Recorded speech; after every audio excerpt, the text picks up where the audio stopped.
सुल्तान 18वीं सदी में कर्नाटक के मैसूर राज्य का शासक था। बहुत सारे लोगों ने नहीं देखा होगा। हम लोग जब बचपन थे, टीपू सुल्तान सीरियल आता था। इतिहास की किताबों में टीपू सुल्तान को शेरे मैसूर बताया गया। टीपू सुल्तान और उसके पिता हैदर अली ने अंग्रेजों को कई युद्धों में हराया था। यह हमें बताया गया, हमें सीरियल में दिखाया गया कि देखो ये अंग्रेजों से लड़ रहे थे, अंग्रेजों को हरा रहे थे, तुम्हारे हीरो। आज जरा हीरो के पन्ने मैं दिखाता हूं।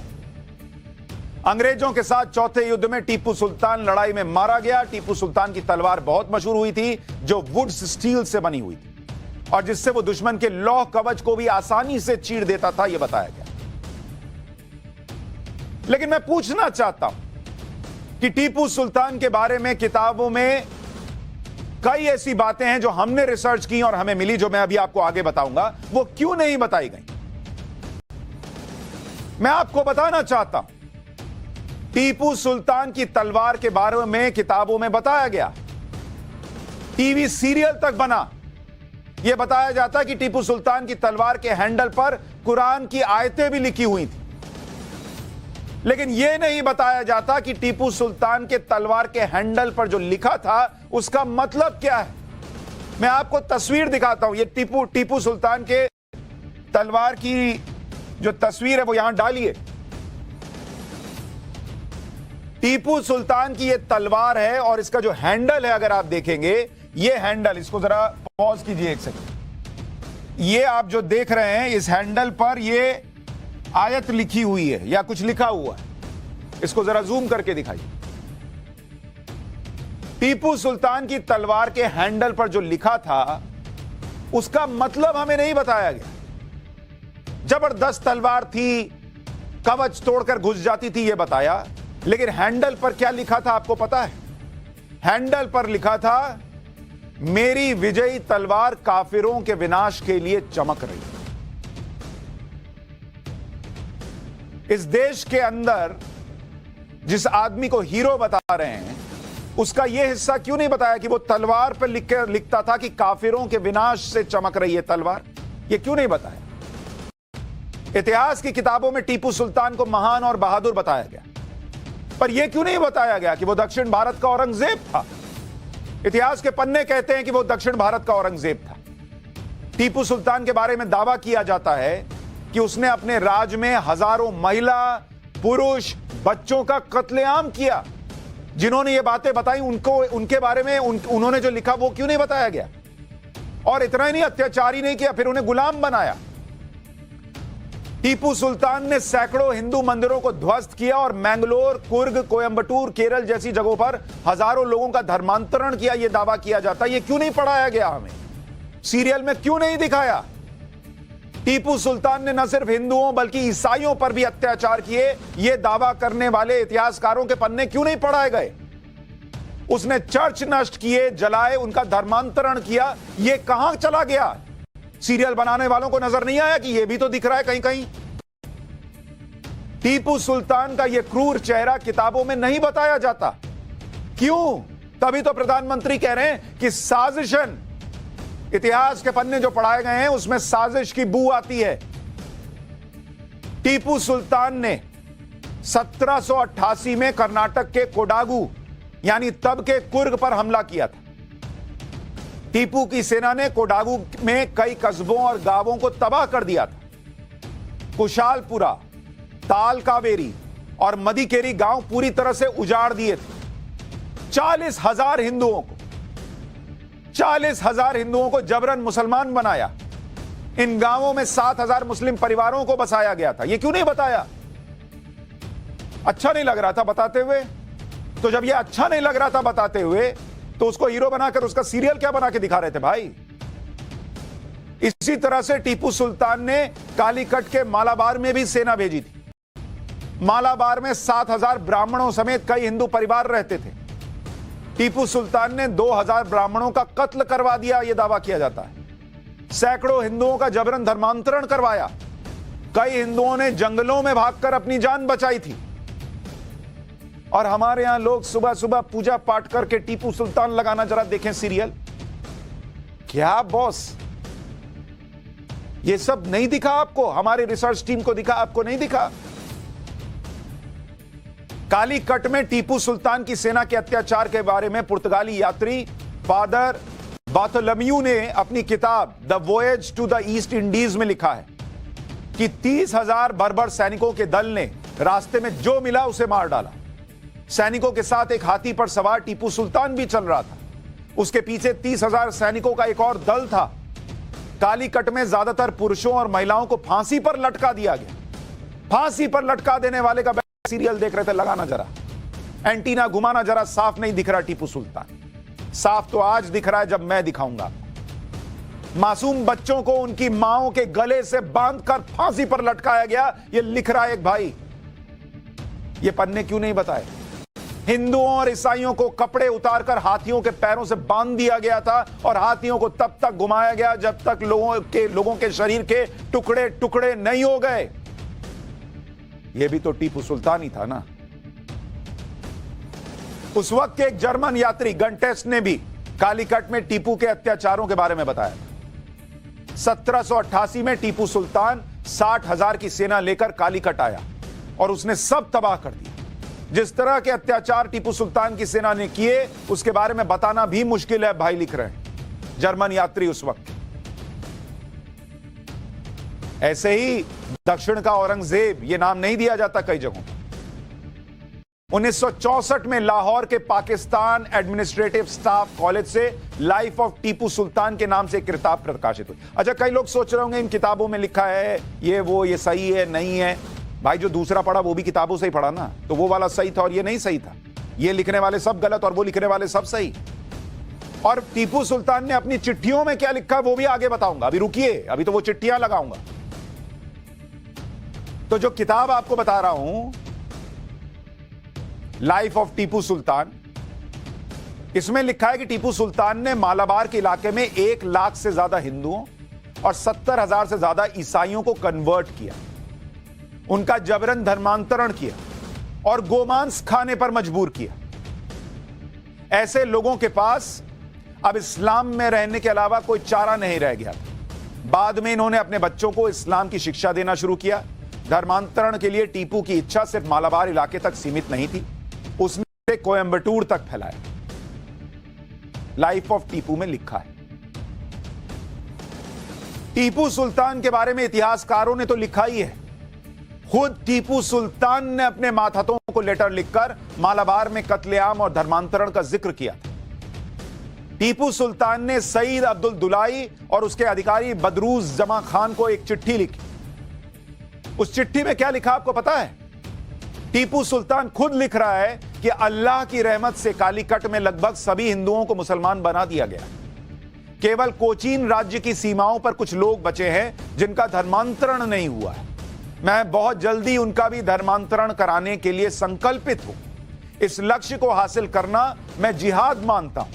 आपके 2 पत्र मिले जिसमें आपने 135 हिंदू बंदियों के खतना करवाने के बारे में बताया, जो एकदम सही है। हाल ही में मालाबार में एक शानदार जीत मिली है जहां हमने 4 लाख हिंदुओं को इस्लाम कबूल करवाया है। यह टीपू सुल्तान लिख रहा है और उसको बैठकर हीरो की तरह हम टीवी सीरियल में देखते हैं, किताबों में पढ़ते हैं। मैं कहता हूं हीरो है नहीं, यह भी लिखो ना भाई, यह भी दिखाओ ना भाई, और पब्लिक को तय करने दो कि यह भी लिखा मिलता है। अब बताओ हीरो है कि विलन है? जिसको हीरो बनाना होगा वो बनाएगा, जिसको विलन बनाना होगा नहीं बनाएगा, या बनाएगा। अपने हिसाब से तय तो करने दो। ये क्यों काट छाट दिया भाई? टीपू सुल्तान ने हिंदू मंदिरों को भी निशाना बनाया, जैसा कि उत्तर भारत में औरंगजेब ने किया था। ब्रिटिश राज में मालाबार के कलेक्टर रहे विलियम लोगन ने 1887 में मालाबार मैनुअल नाम की किताब में उन मंदिरों की लिस्ट दी जिसे केरल में टीपू सुल्तान ने नष्ट किया था।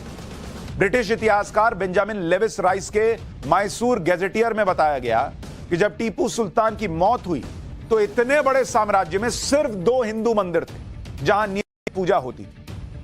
ब्रिटिश काल के अफसरों और कई इतिहासकारों के मुताबिक टीपू सुल्तान ने करीब 8,000 मंदिरों को तोड़ा था। यह दावा किया जाता है 8,000 मंदिरों के तोड़े जाने का दावा। इतिहासकार रवि वर्मा के मुताबिक टीपू सुल्तान ने जिन मंदिरों को तोड़ा उसका जिक्र मालाबार गजेटियर में है। इनमें प्रमुख मंदिरों में तिरुनाव्या मंदिर जो पूरे भारत में ऋग्वेद की पढ़ाई का केंद्र था, उसको तोड़ दिया गया, यह कहा गया। नरसिम्हा मूर्ति मंदिर जिसे 4000 साल पुराना बताते हैं, उसके तोड़े जाने की बात। कोझिकोड का ताली महादेव मंदिर, कोझिकोड का तिरुवन्नूर शिवा मंदिर जैसे सैकड़ों मंदिर शामिल हैं। हालांकि कई इतिहासकारों और टीपू सुल्तान के समर्थकों का मानना है कि टीपू सुल्तान हिंदू विरोधी नहीं था। उसने तो मंदिरों को दान दिया था और मंदिरों का सुरक्षा करता था। जैसे जो आपको बताया गया, उसका रिवीजन आपको बताया गया कि टीपू सुल्तान ने कर्नाटक के श्रृंगेरी मठ को मराठों के आक्रमण से बचाया। श्रृंगेरी मठ के जीर्णोद्धार के लिए टीपू सुल्तान ने दान भी दिया था। टीपू सुल्तान ने अपनी राजधानी श्रीरंगपट्टनम के श्रीरंगनाथ मंदिर को भी चांदी का पात्र दान किया था। इसके अलावा नंजनगुड़ा में स्थापित नंजुंडेश्वरा मंदिर में मूर्ति स्थापित करवाई।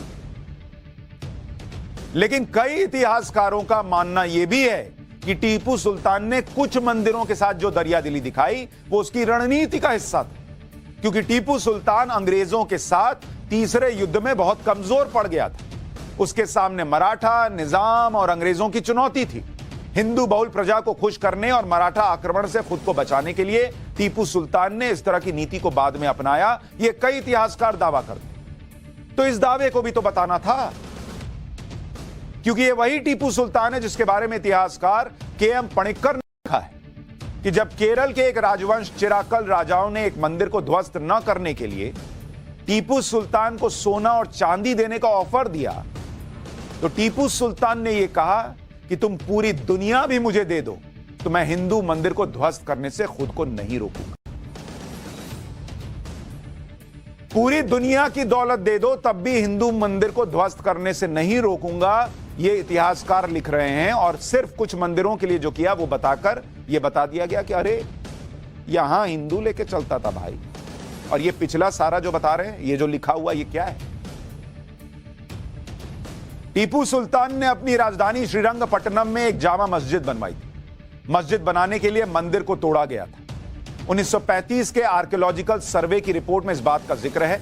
इस रिपोर्ट में लिखा है कि टीपू सुल्तान ने आंजनेय मंदिर को तोड़कर उसकी जगह जामा मस्जिद बनाने का आदेश दिया, जिसके बाद आंजनेय मंदिर को तोड़ा गया और मंदिर में रखी देवी देवताओं की मूर्तियों को तोड़कर उससे जमीन को समतल किया गया।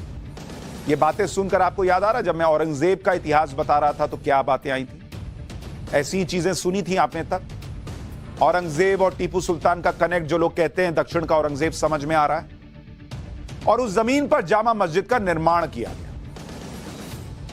इस मस्जिद में एक मदरसा संचालित होता है, जिसके बारे में 2004 में एएसआई का एक पत्र सामने आया था, जिसमें एएसआई ने मदरसे को अवैध कहा था। टीपू सुल्तान के अत्याचार सिर्फ हिंदुओं तक सीमित नहीं थे। टीपू सुल्तान ने ईसाइयों का भी जबरन धर्मांतरण करवाया और कई चर्च भी तोड़े। 1820 से 1827 तक मद्रास के गवर्नर रहे मेजर जनरल थॉमस मुनरो ने लिखा कि टीपू सुल्तान ने कर्नाटक में 27 कैथोलिक चर्च गिराने का आदेश दिया।